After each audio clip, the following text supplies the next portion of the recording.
PSC ഇപ്പോൾ പല exams നടത്താറില്ലേ? അപ്പോൾ ഇതിൽ കോമൺ ആയിട്ട് നമ്മൾ നോക്കുകയാണെങ്കിൽ ഏതാണ്ട് എല്ലാത്തിനും ഒരേ തരത്തിലുള്ള കുറച്ച് സിലബസുകൾ ഉണ്ടാവാറുണ്ട്. ഞാൻ പറയുന്നത് ജനറിക് എക്സാമുകൾക്കാണ് കേട്ടോ. For example LD clerk. ഇപ്പോൾ LD ക്ലർക്കിൻ്റെ പരീക്ഷയ്ക്ക് നമുക്ക് സിലബസുകളെ മെയിൻലി 5 കാറ്റഗറിയിൽ തിരിക്കാൻ പറ്റും. ആദ്യത്തെന്ന് പറയുന്നത് ജനറൽ നോളജ്. അതിനകത്താണ് ഇപ്പോൾ ഈ ഹിസ്റ്ററി, എക്കണോമിക്സ്, ഫിസിക്സ്, കെമിസ്ട്രി, ഇങ്ങനെ എന്ത് സാധനത്തിൽ നിന്നും ജനറൽ ആയിട്ടുള്ള ക്വസ്റ്റ്യൻസ് അതിൽ വരും. രണ്ടാമത്തെന്ന് പറയുന്നത് കറണ്ട് അഫയേഴ്സ്, അതായത് ആനുകാലിക വിഷയങ്ങളിൽ നിന്നുള്ള ചോദ്യം. മൂന്നാമത്തെ ഒരു സെറ്റ് എന്ന് പറയുന്നത് നമ്മുടെ ജനറൽ മാത്തമാറ്റിക്സ്, ക്വാണ്ടിറ്റേറ്റീവ് എബിലിറ്റി, നമ്മുടെ മെന്റൽ എബിലിറ്റി, ഇതൊക്കെ മനസ്സിലാക്കുന്ന തരത്തിലുള്ള ചോദ്യങ്ങൾ. നാലാമത്തത് ജനറൽ ഇംഗ്ലീഷ് ആണ്. അഞ്ചാമത്തത് നമ്മുടെ പ്രാദേശിക ഭാഷയുമായി ബന്ധപ്പെട്ട് വരുന്ന കുറച്ച് ചോദ്യങ്ങൾ.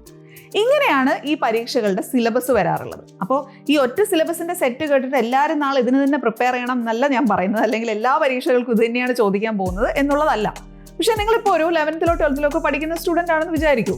ആൻഡ് നിങ്ങളുടെ എയിം ഒരു PSC പരീക്ഷ എഴുതുക എന്നുള്ളതാണ്, അല്ലെങ്കിൽ ഒരു ബാങ്ക് എക്സാം എഴുതിയിട്ട് അങ്ങനെ കയറുക എന്നുള്ളതാണ്. അപ്പോൾ ഇങ്ങനെയുള്ളവരെല്ലാം തന്നെ കോമൺലി പഠിക്കേണ്ട കുറച്ച് കാര്യങ്ങളാണ് ഞാൻ പറഞ്ഞത്. അതിൽ ജനറൽ നോളജ്, കറണ്ട് അഫയേഴ്സ്, മാത്തിൻ്റെ ആ ക്വാണ്ടിറ്റേറ്റീവ് എബിലിറ്റി സെക്ടർ, അതുപോലെ ജനറൽ ഇംഗ്ലീഷ് പരമപ്രധാനം.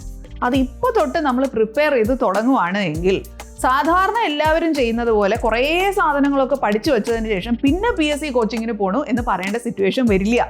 നിങ്ങൾ ചെറുപ്പം മുതൽ തന്നെ കുറച്ച് ഇതൊന്ന് പ്രിപ്പയർ ചെയ്ത് പോയി കഴിഞ്ഞാൽ, if that is your goal, നിങ്ങൾക്കത് അച്ചീവ് ചെയ്യാൻ പറ്റും. Keep going. Happy learning.